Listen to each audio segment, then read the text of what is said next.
Jordan Reeves was 38 years old, a structural engineer who spent his career calculating exactly how much weight a foundation could bear before it failed. He thought he understood pressure.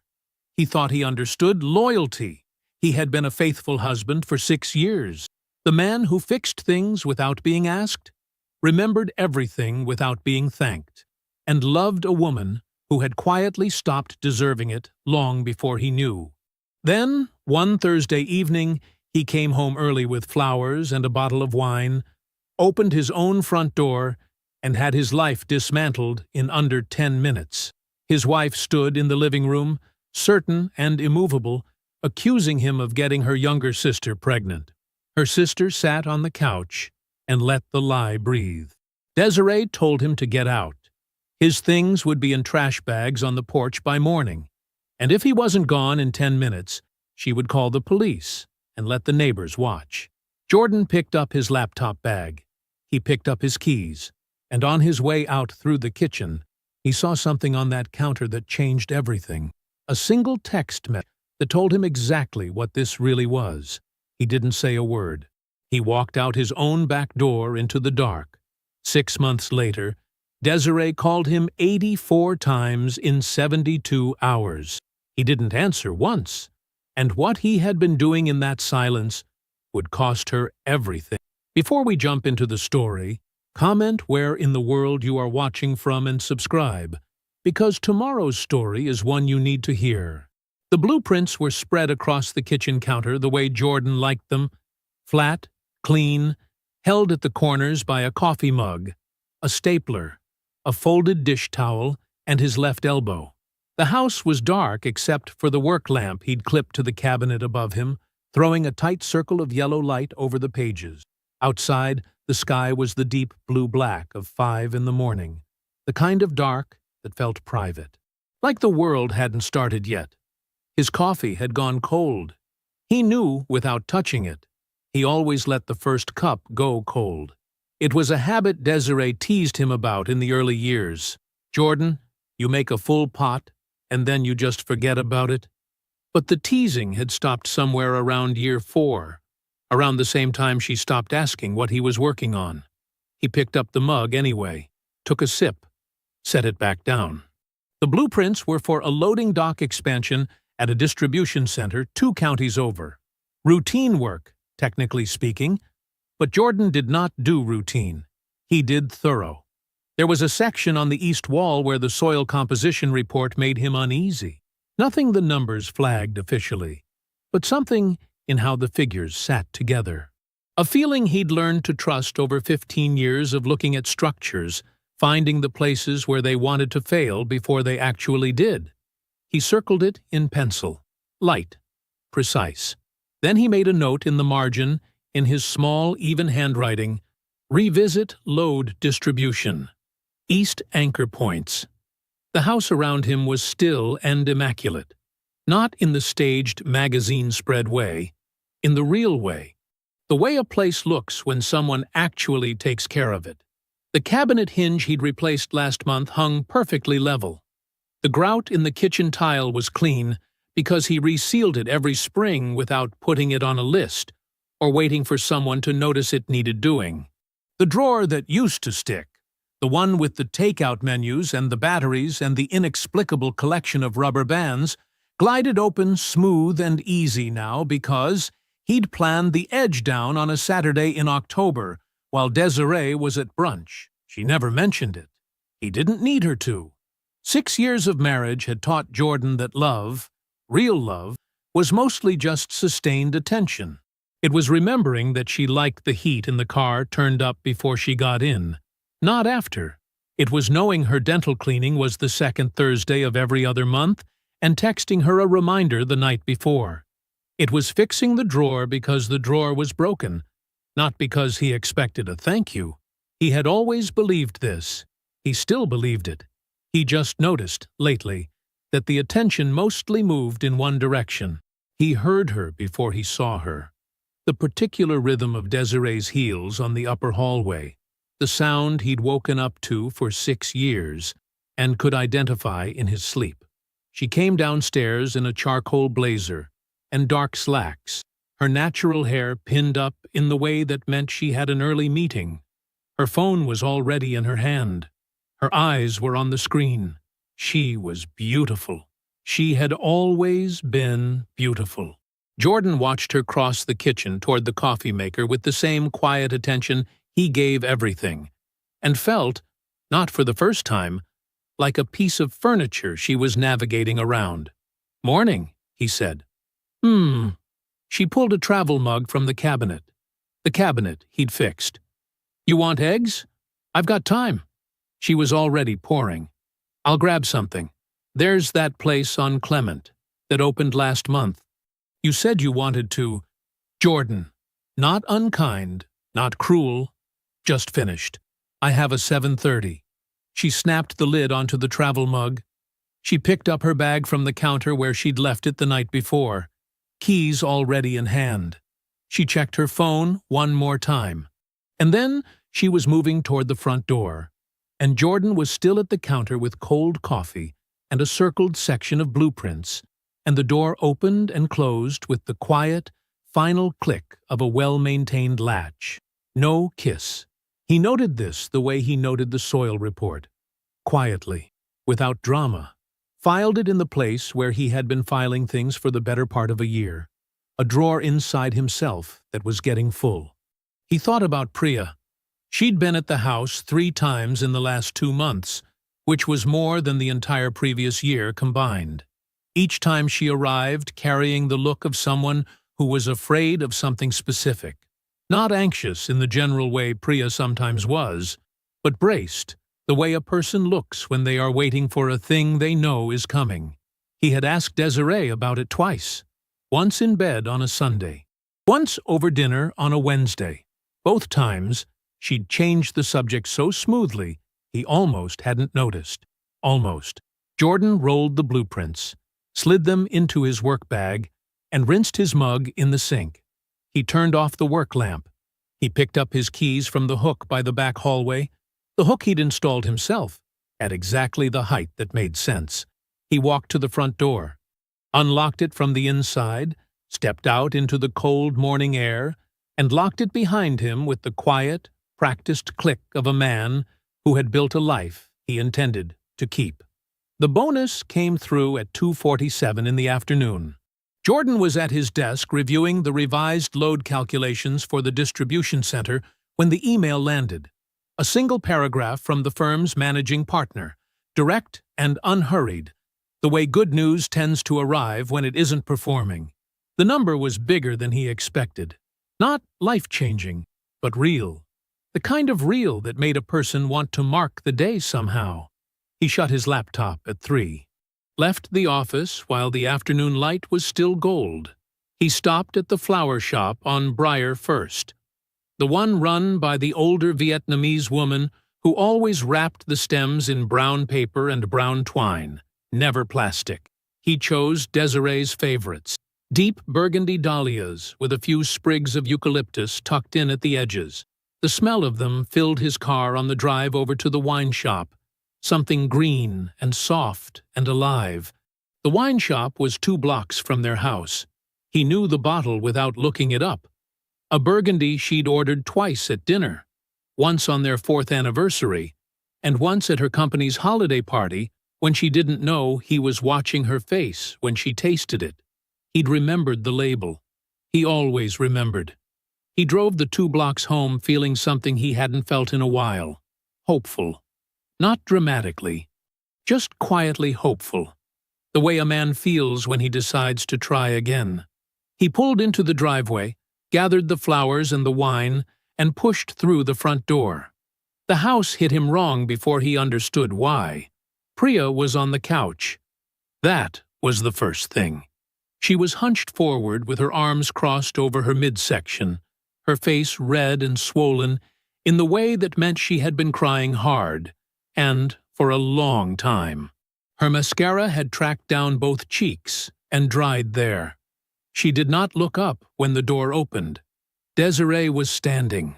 She was in the center of the living room with her arms at her sides and her chin level, and the look on her face was not the look of a woman who had been crying. It was the look of a woman who had finished crying and moved on to something harder, something she had been building toward. Jordan opened his mouth. "Priya is pregnant." He stopped. Desiree's voice did not shake. It was clear and deliberate, each word its own separate weight. "She told me today, and she told me who." Jordan looked at his wife. Then he looked at Priya. Priya stared at the floor. "Desiree, don't." She took one step forward. "Don't do the voice. I know the voice. I need you to not do the voice right now." "I don't know what you think." "I know, Jordan." And then it came. Not screaming.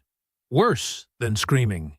Controlled and precise, the way Desiree got when she had already made her decision and was simply informing you of it. She had a timeline. A Tuesday in September, 3 months back when Priya had come by, while Desiree was working late, and Jordan had been home, which was true. He had been home. He had let Priya in because she seemed upset, and they had sat in the kitchen. That was all. That had been all. But Desiree had the date, and she had the hour, and she had the way Priya looked when she came home that evening, and she had assembled all of it into something that fit together just well enough to hold weight. "She didn't want to tell me," Desiree said. "She is protecting you, even now. That's what makes me sick." Jordan set the flowers on the table by the door. Slowly. The bottle, too. He looked at Priya. "Priya." His voice was quiet, even. "Look at me." Priya's shoulders pulled inward.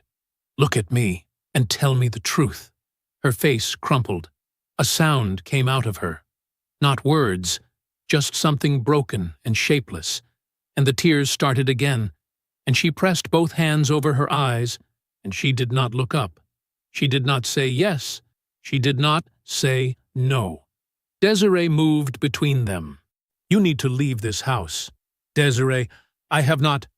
I want you out." Her voice went up one register, just one, and it carried everything she was feeling in a single sharp edge. "Your things will be in bags on the porch by morning. If you are not out of here in 10 minutes, I will call the police. I will do it. Do not test me on that." She glanced toward the window, toward the neighbors. "Let that land." Jordan looked at his wife for a long moment. The woman he had loved for 6 years. The woman he had fixed every hinge and resealed every tile for. He waited for something to shift in her face. Nothing shifted. He reached down and picked up his laptop bag. He picked up his keys from the table, beside the flowers, beside the wine, and he walked toward the kitchen and the back door without another word. He passed the counter. Priya's phone was lying face up near the edge, and the screen lit as he walked by. A text preview.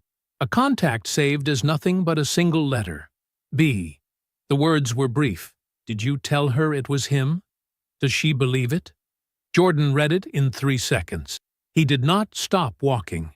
He did not turn around. He pushed open the back door, stepped out into the cold evening air, and pulled it shut behind him with the same quiet, practiced click. He sat in the car for 6 minutes. He knew it was 6 because he watched the clock on the dashboard tick from 6:41 to 6:47 without moving. The engine was off. The street was quiet. From where he was parked, he could see the warm yellow rectangle of the living room window, and once he saw Priya's silhouette pass behind the curtain, moving slowly, and then it was gone. The flowers were still on the table inside. He thought about that for a moment. Then he started the car. Victor's apartment was 20 minutes north, on the 4th floor of a building that always smelled like someone's dinner. Jordan buzzed from the street. Victor answered in under 10 seconds. He always answered fast, always had. Even at midnight, even on a Wednesday, because that was just the shape of the man. "It's me," Jordan said. A pause. Then, "Coming down." He didn't ask why. He didn't ask what happened. He just came down. And when the lobby door opened and he looked at Jordan's face, he stepped aside without a word and let him through. They rode the elevator up in silence. Inside, Victor's apartment was warm, and a little cluttered in the comfortable way of a man who lived fully in his space. Real estate prospectuses spread across the coffee table, a half-eaten bowl of rice on the counter, a game paused on the television. Victor turned the TV off. He went to the kitchen and came back with 2 glasses of water and set them both on the table. He sat across from Jordan and waited. Jordan told him everything. He told it the way he did most things, in order, without extra weight on any of it, letting the facts carry themselves. The flowers, the door opening, Priya on the couch, Desiree in the center of the room with her arms at her sides and her mind already made up. The timeline she had constructed, the 10-minute ultimatum, the laptop bag and the keys, and then the phone. When Jordan described the text message, the contact labeled B, the words, "Did you tell her it was him? Does she believe it?" Victor went very still. Then he stood up. He walked to the window and stood there with his back to Jordan, and Jordan could see the tension working through his shoulders, could see him press one hand flat against the glass. "Say that again," Victor said. Jordan said it again. Exactly. Word for word, because he had read it 3 times in 3 seconds, and it was burned in clean. Victor turned around. His jaw was tight. "Who is B?" "I don't know yet." "And she had that phone just sitting there, face up on the counter." "Yes." "Jordan." Victor's voice had a specific quality to it now, the one that meant he was working very hard to keep something down. "They planned this. Looks that way. Someone told her what to say. Someone coached her to walk into your house, and—" He stopped, shook his head. "That is not just a scared girl making a bad decision.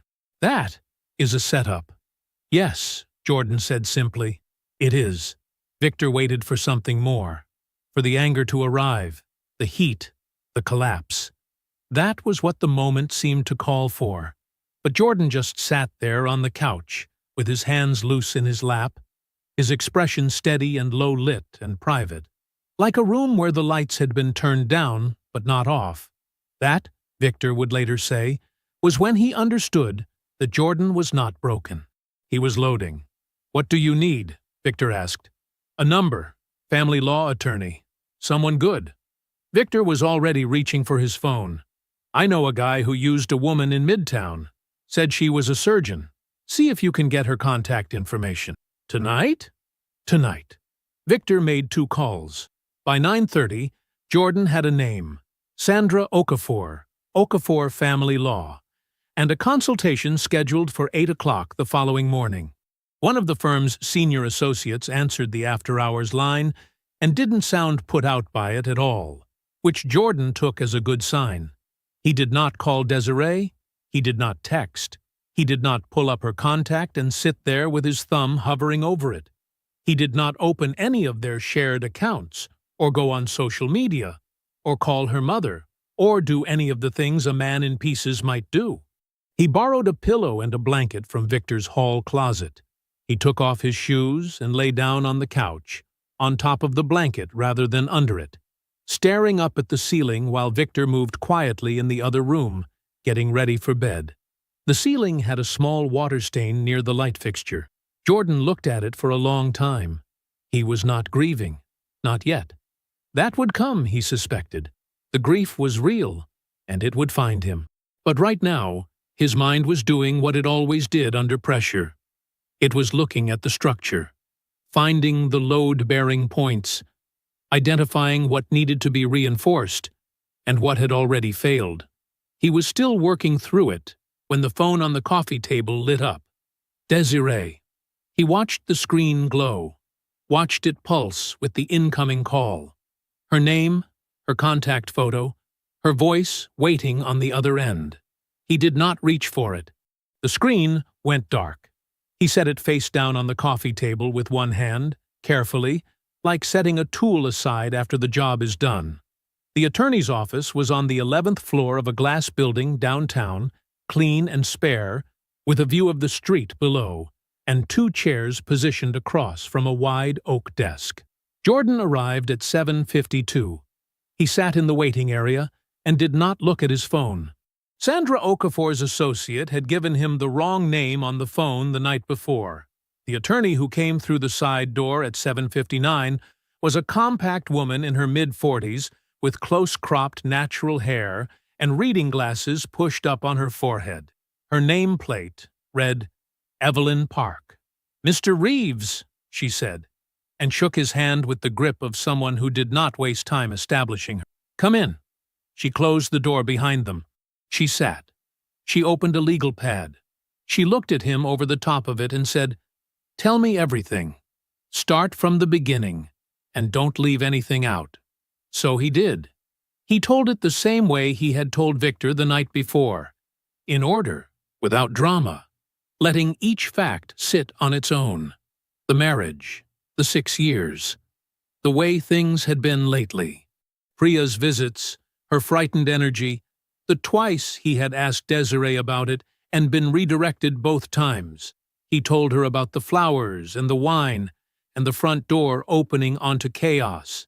He told her about the ultimatum and the trash bag threat and the laptop bag and the keys. Then he told her about the phone. Evelyn Park did not react visibly, which he respected. She wrote something down, pressed the cap of her pen against her lower lip for a moment, and then looked back up. "You saw this message clearly? You can reproduce the exact language? Word for word." She wrote it down as he said it. "Did you tell her it was him? Does she believe it?" She looked at it for a moment. Then she said, "You did not confront her. You did not turn around." "No." "Good." She said it flatly, like a confirmation rather than a compliment. "That is the single best thing you could have done, and most people don't do it." She set the pen down. "Here is what we are going to do, Mr. Reeves, and here is what we are not going to do. We are not going to file anything yet. Filing right now tells them you are moving, and the moment they know you are moving, they start moving too. Right now, they believe they have control of this situation.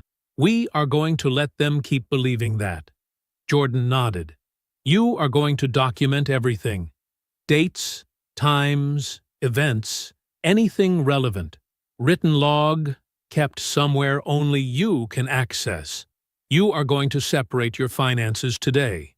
New account, separate bank. Redirect your direct deposit before your next payroll date. You are going to do this quietly, without announcement, and without touching anything that is jointly held in a way that could be characterized as dissipation." She paused. "Can you do all of that?" "Yes." "Do you have any significant assets your wife may not be fully aware of?"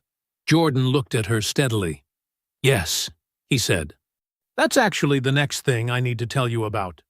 He opened the new account at a credit union 3 blocks from Evelyn Park's building, walking there directly from the elevator. It took 45 minutes. He redirected his direct deposit through his company's HR portal on his phone, while waiting for the account paperwork to process. By noon, the financial separation had begun. Quiet, clean, no announcement. He started the written log on a new document on his laptop that afternoon, sitting at a small table in a coffee shop 2 blocks from Victor's building. He typed the date at the top, the date of the accusation, of the eviction, of the text message, and then he wrote it all out in the plain, precise language of a man who worked with technical documentation for a living. No emotion, no interpretation. Just the facts, sequenced correctly, each one carrying its own weight. He was 2 pages in when Victor sat down across from him. "How'd it go?" "Good, attorney," Jordan said. "She knows what she's doing." Victor leaned back in the chair and folded his arms. "You eating?" "Not yet. I'll get you something." He flagged down the counter. Then he said, without preamble, "We need to talk about the LLC." They spread it out on the table after the food arrived. Not literally, just in words, but Jordan laid it out with the same precision he had used in the attorney's office. 4 properties. A 5th under contract, 30 days from closing. Combined equity approaching $340,000, calculated conservatively. The entity formed 3 years ago, filed in both their names, never commingled with any joint marital account. Desiree had come to one dinner where Victor talked about it. She had spent most of the meal answering emails. "She's going to say it's marital," Victor said.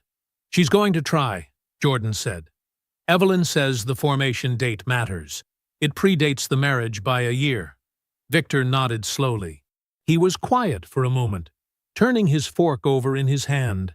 Then he said, almost as a footnote, the way a man mentions something he has been sitting on, waiting for the right time. "I looked up that contact. The B from Priya's phone." Jordan looked up. "His name is Brendan Holt." Victor set his fork down. "He works at Desiree's company, marketing department. Has for about 14 months. The coffee shop continued around them. The hiss of the espresso machine, someone laughing near the door, the low current of other people's conversations. Jordan sat with the information for a moment, the way he sat with a structural calculation that didn't add up yet. Then Victor pulled out his phone, opened LinkedIn, and placed it flat on the table between them. The profile photo showed a man in his early 30s, sharp haircut, professional headshot, the kind of smile a person practices. The job title read, Account Manager, Caldwell Meridian Health Marketing Group. The same department, the same floor, 30 feet from Jordan's wife's office, for over a year. Jordan looked at the photo for a long moment. He did not pick the phone up. He just looked at it, his face completely still. "She knew who he was," he said quietly. He picked up his pen. He wrote Brendan Holt's full name, his title, his employer, and the 14-month timeline at the bottom of the open page in his log. Then he took a picture of Victor's phone screen and emailed it to Evelyn Park with 3 words in the subject line, "For the file." The call came on a Friday morning, 3 days after the meeting with Evelyn Park. Jordan was at his desk at the firm reviewing load tolerances on a parking structure project when his phone lit up on the corner of the desk. The number was one he recognized but hadn't expected. He looked at it for one full ring before he picked up. "Aunt Claudette?" "Jordan." Her voice was the same as it had always been, low, unhurried, carrying the particular authority of a woman who had never needed volume to be heard. "I know what happened. Meet me Tuesday." No preamble, no softening, no "how are you holding up" or "I'm so sorry about everything." Just the facts, delivered clean. "Where?" he said. She named a diner on the east side of town, a place called Lena's that had been there longer than either of them had been alive. She gave him the intersection. She told him noon. "I'll be there," he said. She hung up without another word, and Jordan set the phone down and returned to the load tolerances, because that was what the morning required, and because falling apart at his desk had never been something he was willing to do. Lena's smelled like coffee and bacon grease and something sweet from the pie case near the register. The booths were red vinyl, worn to a soft shine. A ceiling fan turned slowly overhead, even though it wasn't warm enough to need it. Claudette was already there when Jordan arrived, seated in the back booth with a cup of coffee in front of her and her coat folded on the bench beside her. She was 61, built like a woman who had carried a great deal over a long life and decided somewhere along the way to carry it upright. She watched him cross the diner toward her the way she watched most things, steadily, without performance. He slid into the booth across from her. A waitress appeared and filled his cup without being asked. He thanked her. Claudette looked at him for a moment. "You look tired," she said. "I'm fine." "I know you're fine. I said you look tired." She wrapped both hands around her mug. "I'm not going to ask you how you're doing, Jordan. I'm going to tell you what I know, and then I'm going to give you something. That's why I called." He nodded. He held his coffee and listened. She had figured it out in pieces, she said. Little things at first. The way Priya flinched when Brendan Holt's name came up in conversation, the way she avoided certain details about who the father was, and redirected anyone who pressed her. Claudette had been present at enough of the family's conversations over those weeks to start assembling a picture. She did not say she was suspicious. She said she was paying attention, which for Claudette amounted to the same thing. She had gone to Priya directly. No audience, no theater. Just the two of them at Priya's kitchen table, a Sunday afternoon, and Claudette asking her questions in the flat, unhurried way that made lying feel more exhausting than the truth. Priya had confessed in full. Brendan Holt. Over a year. A relationship Priya had believed was serious, had believed was building towards something real, right up until the moment she told him about the pregnancy and watched his face change. He had not panicked loudly. That was the part Claudette said with a particular distaste. He had not yelled, had not run. He had gotten very calm and very practical, which was somehow worse. He told Priya that they needed to think clearly. He told her that his career could not survive this, not with the other situation he was managing. He told her that there was a simpler way through. Just point it somewhere else, Claudette said, repeating his words as Priya had given them. He seems like the safe choice. She'll go with it. Priya had chosen Jordan because the calculation was clean. He was Desiree's husband. Desiree, once activated, needed no evidence, only her sister's word. Jordan was steady, quiet, not the type to explode, and Priya had convinced herself that surviving it was something a man like Jordan could simply do. She had not thought past that point. She had not let herself. Claudette told him all of this without softening any of it. She did not editorialize. She did not say she was scared, as though fear was an explanation rather than a condition. When she finished, she reached into her coat pocket and slid a folded piece of paper across the table. Jordan unfolded it. A printed screenshot, a text chain from Priya's phone, captured on a visit. The kind of thing a sharp woman does quietly when she understands what she is looking at. The exchange was dated the week before the confrontation in the living room. Brendan. Just point it somewhere else. He seems like the safe choice. She'll go with it. Priya. You sure? Brendan. She already doesn't trust him. She just needs a reason. Jordan read it once. He read it the way he read structural reports. Carefully, completely, without letting his face show what the numbers were doing to him. Then he folded it along its original crease and placed it in the inside pocket of his jacket. He picked up the check before Claudette could reach for it. He left cash on the table and slid out of the booth. As he stood, Claudette reached across and closed her hand around his forearm. Her grip was firm, not gentle. That girl had a good man and a good life, she said, and she let her sister make her stupid. Her eyes held his without flinching. Don't you let them make you small. Jordan looked at her for a moment. Then he nodded once. He walked to the door and pushed it open, and the cold air met him on the other side. The knock came on a Saturday afternoon, 2 weeks after Lena's diner. Jordan was at his kitchen table with a set of property inspection reports spread in front of him, a pen in his hand, reading glasses he had recently admitted he needed perched on the end of his nose. The apartment was small but clean. He had chosen it for the light and the quiet, and both had delivered. He was not expecting anyone. He set the pen down, pulled off his glasses, and crossed the room. When he opened the door, he stood still for 1 full second before he said anything. Priya looked like she had driven a long way in a car with bad heat. She was 7 months along, and the pregnancy had changed her face in the way pregnancy sometimes does, softened some things, sharpened others. Her eyes were red at the edges. She was wearing a coat that no longer closed across the middle, and she had her arms wrapped around herself anyway, holding on to what she could. She looked up at him and her mouth opened and then closed.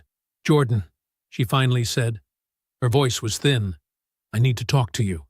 He looked at her for a moment. He thought about what Claudette had told him.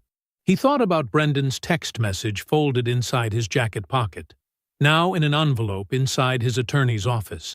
He thought about the 11 weeks between that Thursday night and this Saturday afternoon, and everything he had built inside that silence. He stepped back from the door. "Come in," he said. He gave her water, and she sat on his couch, both hands wrapped around the glass, and she talked. She talked for almost 20 minutes straight. She did not try to shape it. She did not manage it. The story came out with the uneven rhythm of something that had been rehearsed so many times it had finally outgrown the rehearsal. Brendan's calm when she told him about the pregnancy, the way he had laid it out like a problem to be solved, the specific way he had said, "There's a simpler way through this," like he was optimizing a workflow rather than redirecting blame onto an innocent man. Her fear, her need to believe he was worth protecting.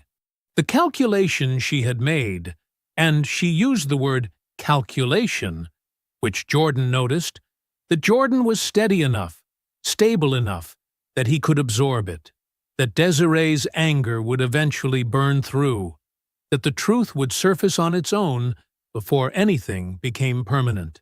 She had not thought past the moment. She had not asked herself what permanent actually looked like. Jordan sat in the chair across from her and listened. He did not interrupt once. He did not shift his weight or look away or give her anything to react to. He simply listened, with the same careful attention he brought to everything that mattered, and let her finish. When she did, the apartment was very quiet. "I'm sorry," she said. The words came out small. "Jordan, I am so sorry. I know that doesn't—" She stopped, started again. "I know it doesn't fix anything." Jordan set his hands on his knees and looked at her steadily. "I know," he said. She blinked. "What?" "I know what happened." His voice was even. Not cold, not warm, just level, like a floor that had been checked for slope. "I saw the text message the night I left. Priya's phone was on the counter, face up. A preview from B. I read it in about 3 seconds. He paused. "I've known since that night." The color left her face. "Claudette gave me the full exchange," he continued. "She printed the screenshot herself.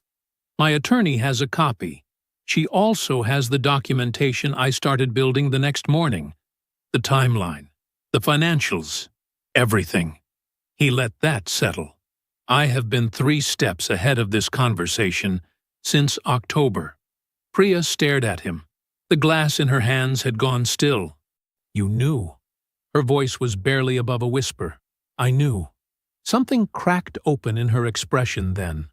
Not grief, exactly, but the specific collapse of a person who walked into a room expecting to hold all the cards and discovered the other player had been holding them the entire time. The composure she had carried through the confession, carefully assembled, he could see that now, came apart all at once. She pressed one hand over her mouth, and the tears came in a way that had nothing to do with strategy. Jordan let her cry. He did not move toward her. He did not look away. When it slowed, he spoke. "I need one thing from you," he said. "A written statement. Full account of what happened. Brendan's instructions, your decision, all of it. Signed and notarized." He kept his voice calm and precise. "Not for public use. Not to put your name anywhere it doesn't need to be.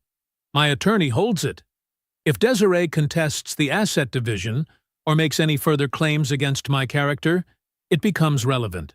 That's the only condition under which it moves." Priya wiped her face with the back of her hand. "And if she doesn't contest? Then it stays in a safe, and neither of us ever has to think about it again." She looked at him for a long moment. "Will this ruin me?" Jordan held her gaze. "Priya," he said quietly, "you made that choice in the conversation you had with Brendan before you ever said my name. I'm not here to ruin you. I'm here to protect myself from what you already did." She nodded slowly. A single nod, like something being put down. "Okay," she said. "I'll sign." "The notary is downstairs in the lobby," Jordan said. "My attorney arranged it this morning." Priya signed at 6:47 in the evening, in the lobby of Jordan's building, under a light fixture that buzzed faintly overhead. The notary was a compact woman in her 50s who acknowledged nothing except the document, the identification, and the signatures required. Priya's hand trembled once and then steadied. The document was in Evelyn Park's office safe before midnight. Jordan sat alone at his kitchen table after Priya left. The inspection reports still spread in front of him where he had left them hours ago. The city outside his window was moving through its ordinary Saturday night. Lights, traffic, the distant sound of something he couldn't name. He did not feel victorious. He did not feel relieved. He felt, for the first time since he had walked out of his own back door on a Thursday evening carrying nothing but his laptop bag and his keys and 3 seconds of someone else's text message, he felt like a man standing on solid ground. The papers arrived on a Wednesday. Evelyn Park's office sent them by process server. A man in a gray jacket, who knocked on the door of the house Jordan used to own at 9:14 in the morning, while Desiree was still getting ready for work. He handed her an envelope. He left. That was the whole transaction. Inside the envelope was a petition for divorce and a 14-page LLC financial disclosure that Desiree had not been expecting because she had not known there was anything to expect. Claudette called Jordan on Thursday evening. She did not dramatize it. That was not her way. She simply told him what she had seen, in the order she had seen it, the way a person reports weather, factual, clear, with no interest in dressing it up. She had been at the house Tuesday, the day after Desiree had spoken to her attorney, the day after Desiree had read the full 14 pages twice and apparently started on a third pass. Claudette had come to drop off a dish she had borrowed 3 months ago and stayed because Desiree was sitting at the kitchen table with the disclosure open in front of her and a look on her face that Claudette had never seen before. Not anger, not grief. Something closer to the expression a person makes when they reach for a step that isn't there.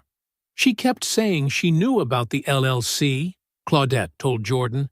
She kept saying she knew you and Victor had something going. Like saying it enough times was going to change what was on those pages.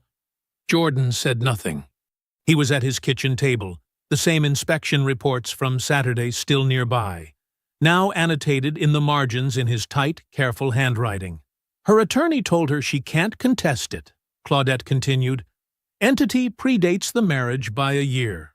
No joint accounts, no commingling, nothing she can grab onto. The attorney told her straight. There is no argument to make. Good attorney, Jordan said. The 5th property is what got her, Claudette said. The one in the Meridian corridor. Jordan was quiet. She didn't know about the development deal, Claudette said. She didn't know about any of it. The appreciation projections, the commercial anchors moving in, none of it. Her attorney flagged it as a material asset, and she just sat there. Claudette paused. I have known that woman her whole life. I have never seen her sit like that. Jordan could picture it. Desiree at the table she had picked out, in the kitchen he had maintained, looking at 14 pages that described a world she had decided wasn't worth paying attention to. A world that had kept growing without her. He let the image pass through him and set it down. She wants to talk to me, he said. It was not a question. She asked me to arrange something informal, Claudette said. Her words. Said you were both adults. Said it didn't have to be ugly. The line was quiet for a moment. What did you tell her? Jordan asked. Claudette made a sound, not quite a laugh, not quite a sigh. The sound of a woman who had seen too much to be surprised by any of it. I told her she put your things in trash bags and threatened to call the police if you weren't off the property in 10 minutes. I told her she doesn't get to decide now that it doesn't have to be ugly. Jordan exhaled slowly through his nose. Thank you. I'm telling you anyway, Claudette said, because I told her I would. That's the deal. I say what's true, even when it's inconvenient. I know. So. He could hear her settle back in whatever chair she was sitting in, the small domestic sound of it. What do you want me to tell her? Jordan stood up from the table. He walked to the window and looked out at the city. The grid of lights, the buildings he had helped design, the streets that ran in every direction toward things he had not yet built. He thought about a Thursday evening in October, a laptop bag, a set of keys, 3 seconds of text on a lit screen. He thought about a man who had spent 6 years being the floor someone else walked on, and what it had taken to remember that a floor could also be a foundation.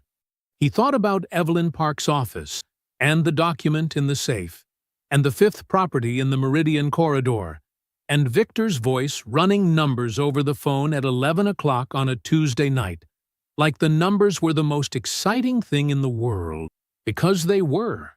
He thought about all of it, briefly and completely, the way an engineer thinks about a structure before signing off on it. Then he said 2 words. "Set it." "I'll call you with the day," Claudette said. "I'll be ready," Jordan said. He was. Claudette's house smelled like pot roast and old wood, and the particular warmth of a home that had been lived in honestly for a long time. Jordan parked at the curb at 6:05. He sat in the car for exactly those 5 minutes, engine off, hands loose in his lap. Through the front window, he could see the amber glow of the dining room light. 3 silhouettes already at the table. He picked up the 2 folders from the passenger seat. He got out of the car. The front walk was short, 6 steps from the gate to the porch. He had walked it 100 times over 6 years of Sundays and holidays, and the ordinary occasions that families manufacture just to be together. He had always liked this house. He had always liked Claudette. Those 2 things, at least, had been real. He knocked once. Claudette opened the door before the sound had finished. She looked at him the way she always looked at him, clear-eyed, direct, with the particular warmth of a woman who had decided a long time ago that he was worth seeing accurately. She stepped aside without a word and let him in. They were all at the table. Desiree sat at the far end, straight-backed, dressed the way she dressed for things she had decided to win. Her hands were folded on the table in front of her. Her jaw was set. She had her composed face on, the one Jordan had watched her put on before difficult meetings, before conversations she intended to control. Priya was to her left, 7.5 months pregnant now, smaller somehow despite it. Like the weight of what she had done had compressed her inward. She did not look up when Jordan walked in. Their mother, Evelyn Caldwell, 63 years old, a woman who had raised 2 daughters with real love and genuine sacrifice, sat between them with her hands in her lap and her eyes on Jordan as he entered. Her expression was not hostile. It was tired in a way that went past one evening. Claudette took her seat at the near end of the table. Jordan set both folders on the table before he took off his coat. He draped the coat over the back of his chair. He sat down. He did not rush any of it. "Thank you all for being here," he said. His voice was even.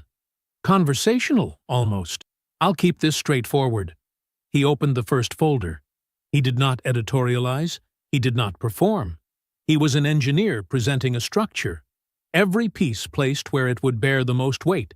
Every fact sequenced so the next one could stand on top of it. He started with the text message, the one he had seen on Priya's phone the night he was pushed out of his own home.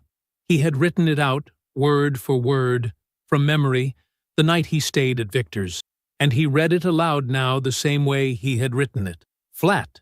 Precise. Did you tell her it was him? Does she believe it? Their mother's chin dropped slightly. He moved to Brendan Holt. He laid out the LinkedIn printout, the same one Victor had pulled up at the restaurant, the same face Jordan had looked at for a long moment without saying much. He explained, in plain terms, that Brendan worked in Desiree's own marketing department, had worked there for over a year, had been in the same professional orbit as Desiree the entire time he was coaching Priya on where to point the accusation. Desiree's composure flickered, just once, just for a second. Then it was back. He moved to Claudette's screenshot. The printed text chain, dated the week before the confrontation in the living room. He did not read every line. He didn't need to. He placed the page on the table and let them look at it. Just point it somewhere else. He seems like the safe choice. She'll go with it. Their mother's hands had started to shake by then. She pressed them flat against the table as if that would still them. Priya had not looked up from the table once. Jordan placed the final document on top. Priya's signed, notarized statement. He did not read from it. He simply said what it was and where it lived. His attorney's safe. Available for deployment in proceedings if needed. He hoped it wouldn't be needed. He closed the first folder. He closed the second. Desiree spoke then. Her voice had the careful, measured quality of a woman trying to recover footing on a surface that kept tilting. She said she had believed Priya. She said she had panicked. She said she understood now, that she had made a mistake, and that she knew, that the way she had handled that night was wrong. There was something almost genuine underneath it. Jordan believed, she believed what she was saying. That was the thing about Desiree. She was never fully lying, even when she was never fully telling the truth either.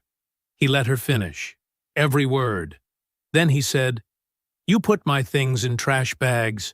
You told me you'd call the police if I wasn't gone in 10 minutes. You called me 84 times after that, and I didn't answer once."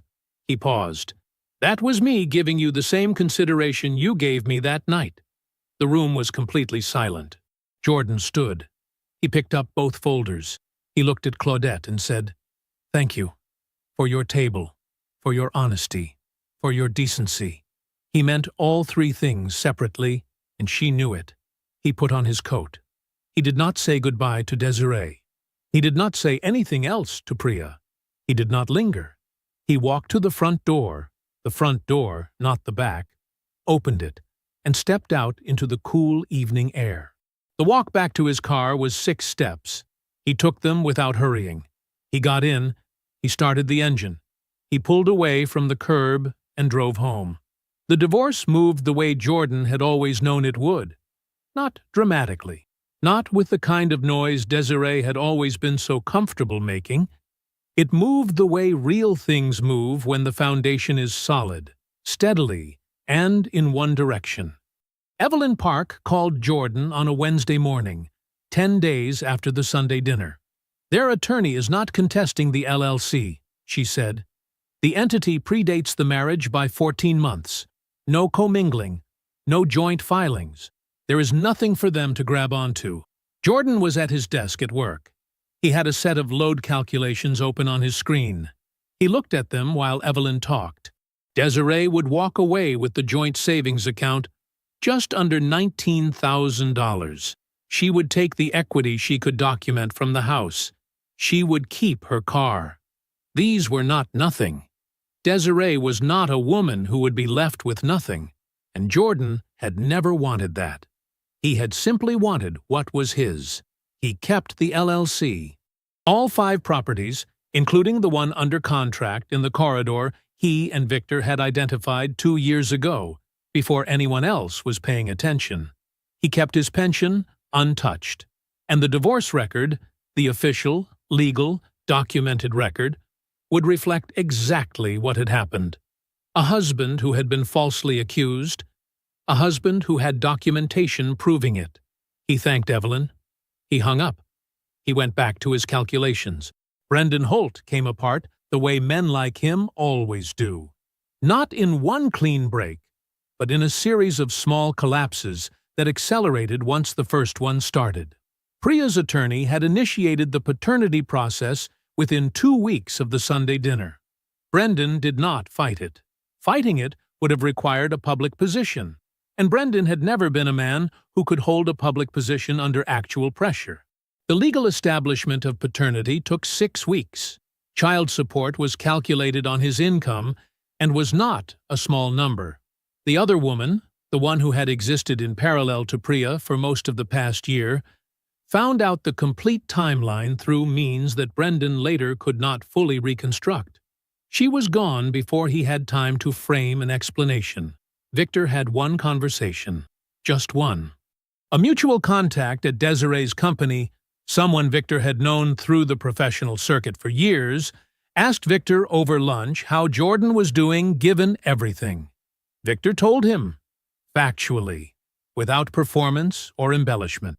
He simply told the man what Brendan had done, what he had specifically, deliberately coached Priya to do, in writing, to a man who had never once done anything to deserve it. In small professional circles, one honest conversation is sufficient. Brendan left the company within 2 months. The circumstances of his departure were not formally recorded as anything dramatic. He simply became the kind of person that a department finds reasons to move away from. He landed somewhere smaller, at a lower rate, with child support obligations that made the difference in pay feel like a cliff edge every single month. Jordan was not responsible for any of that. He had not made a single call, sent a single email, or said a single word to anyone at that company. He did not need to. The truth, once it stopped being contained, traveled on its own. Priya named her son Marcus. He was born healthy, 7 pounds 4 ounces, on a Tuesday in November. Claudette was in the waiting room. Desiree was not. The safety net Priya had burned her family to protect was gone before the baby arrived. Brendan sent money when the court required it, and silence in between. He did not come to the hospital. He did not call. The man she had handed her family's integrity to, in exchange for his protection, had completed his transaction and closed the account. Claudette brought groceries. She sat with Marcus so Priya could sleep. She did not offer absolution, and she did not pretend the situation was anything other than exactly what it was. The direct consequence of a choice Priya had made, with full knowledge that someone innocent would absorb the damage. Claudette loved her without softening a single edge of that truth, and Priya, exhausted and stripped of every defense she had ever built, had no choice but to sit inside it. Desiree came once. Claudette was not in the apartment when it happened, but Priya told her afterward, and Claudette told Jordan in a single sentence the following Sunday over pot roast going warm on the stove. Desiree said everything she should have said to Brendan. Claudette said it to Priya's face, and Priya had no answer for any of it. Jordan nodded. He did not ask for more. He did not need it. The sisters still shared a mother. They still shared a history. They would share a table at Christmas because their mother would require it, and they both loved her enough to comply. But the thing that had existed between them, the deep, unquestioned trust that had made Desiree believe a lie without asking a single question, was gone. Not damaged, not strained. Gone in the permanent way that trust goes when it has been used as a weapon. Desiree signed the final settlement documents on a Thursday afternoon in Evelyn Park's conference room, across the table from an attorney who was not Jordan, and a stack of papers that reflected, in legal language, precisely what had occurred. She signed every page. She initialed every line. She did not call Jordan again. 14 months. That was the distance between the man who walked out his own back door carrying a laptop bag and a text message he hadn't shown to anyone, and the man standing on this rooftop right now, watching the city go amber in the last hour of daylight. Jordan had his hands in his jacket pockets. The wind off the city was cool and steady. Below him, the neighborhood spread out in every direction. The streets he and Victor had walked 2 years ago, pointing at buildings, running numbers in their heads, seeing something that nobody else had bothered to look for yet. 7th property. Cash flows positive from day 1 if we come in at or below asking, Victor said. He was looking at his phone, scrolling through the analysis they'd pulled that morning. Day 1, Jordan. That doesn't happen. It happens when you pick right, Jordan said. Victor smiled without looking up. Then we keep picking right. The 2 flat below him was his, not theirs, not the bank's, not in any way that mattered. His. He had converted the top unit 14 months ago, moving out of the apartment and into a space he had rebuilt himself on weekends. New flooring, refinished cabinets, fixtures he had selected one at a time. The kind of work that takes longer when you do it correctly and lasts longer because of it. The bottom unit was rented to a retired schoolteacher named Evelyn, who paid on time, kept the back porch swept, and left a Christmas card in his mailbox every December. Her rent covered most of his mortgage. He had done that math 100 times when he and Victor first identified this corridor. He had run the numbers carefully, the way he ran everything, not hoping they would work, but determining whether they actually did. They did. They had always done. The fifth property had closed 6 weeks after the settlement was final. The commercial development that he and Victor had tracked for 2 years moved faster than even their most optimistic projection. Property values in the surrounding 6-block radius climbed in ways that local analysts wrote about in newsletters and podcasts with a confidence that would have been useful 18 months earlier. Jordan read one of those newsletters on a Sunday morning at Claudette's kitchen table and said nothing about it. And Claudette, who noticed everything, said nothing either. Some satisfactions do not need to be spoken out loud. Claudette's table was a standing thing now. Every Sunday, she made pot roast or chicken or a full spread of sides that was obviously too much for 2 people. And when Jordan mentioned this, she would say something about not wanting leftovers to go to waste, which they both understood was a fiction she was committed to maintaining. He brought dessert. He stayed until 10. They argued about nothing important, which news anchor was insufferable, whether the city's new bike lanes were a good idea, and agreed about most of the things that mattered. She had lost something in all of this too. He knew that. The fracture between Desiree and Priya had quieted over time into something that functioned, barely, at holiday tables and birthday calls. But it was not what it had been, and it would not be again. And Claudette held that grief with the same honesty she applied to everything else, without pretending it didn't weigh something, and without placing it anywhere it didn't belong. She had never once told Jordan he should feel guilty for any of it. He was grateful she was not the type to lie to him. Dana had texted him that afternoon. "Still on for Friday? I found a place you'll actually like." He had texted back, "I'll believe it when I see it." And then, after a moment, yes, she was a landscape architect who thought in terms of systems the way he did. How water moves through a space, where the ground shifts, what a structure needs beneath it before anyone sees what grows on top. She asked questions and then waited for the full answer, without interrupting, without filling the silence to make herself more comfortable.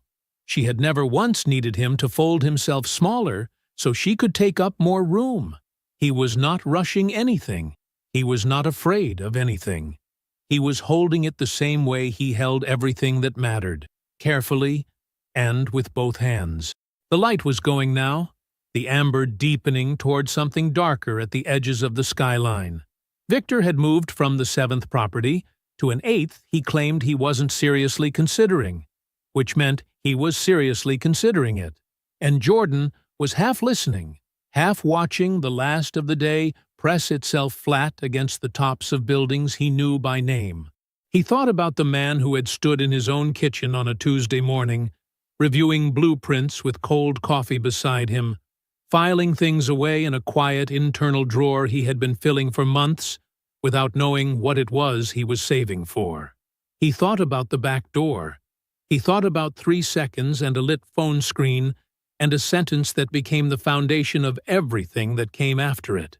Victor said, "So what do you think about the numbers on the 7th? Jordan turned away from the skyline.